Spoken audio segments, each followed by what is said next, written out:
Tukiumwa tuwapeleke hospitali pale, liwezekana tutatibiwa pale. Helezewezekana itabidi patafutwe usafiri, mtu yule avushwe apelekwe Likoni. Sasa akifika Likoni watu ndio washekeza gari kule, watapiga simu kuletewa gari, ndio achukuliwa wapelekwa vitongoji au wapelekwa Micheweni au wapelekwa Kinyasini. Sasa ndio boti mpya kubwa. Pia tunashukuru rais atatufanyia leo, maana tunashukuru kantusaidia pakubwa kutokana na harakati za matatizo yetu katika kijiji chetu.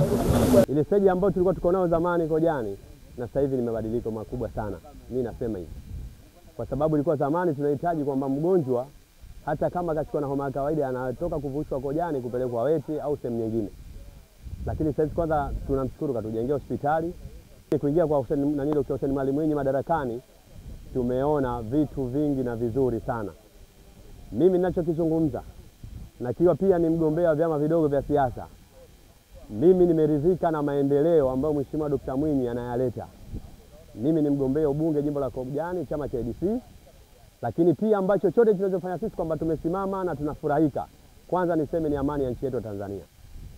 Salamu tunazipeleka kama wana Kojani. Maendeleo hayawezi yakapatikana bila amani ya nchi. Na Mheshimiwa Rais Mwinyi kukaa madarakani katika visiwa vya Zanzibar kati ya Pemba na Unguja aliondosha zile siasa za kichuki, siasa za kununiana, siasa za kuambiana yule ni CCM ni kafu. Kwanza mimi nasema hilo nampa hongera sana na Mwenyezi Mungu amzidishie. Lakini tunashukuru pia kwamba siku ya leo tumekabidhiwa boti kama hii. Nasema kwamba tunakabidhiwa boti. Ikiwa boti hii ni ambalesi kwa ajili ya kutoa mgonjwa Kojani kumpeleka mjini wapo magonjwa yamezidi katika hali ambayo hospitali ya Kojani madaktari wameshindwa kutatua. Kwa hiyo tunachosema kwanza hongera zake sana na tunamshukuru kwa bidii anayotufanyia. Ni miongoni mwa manahodha ambao huwa wanatumia utaratibu wa kuvusha kutoka upande mmoja kwenda upande mwingine. Nimeshawahi kusafirisha mgonjwa mzazi na changamoto ni nyingi sana.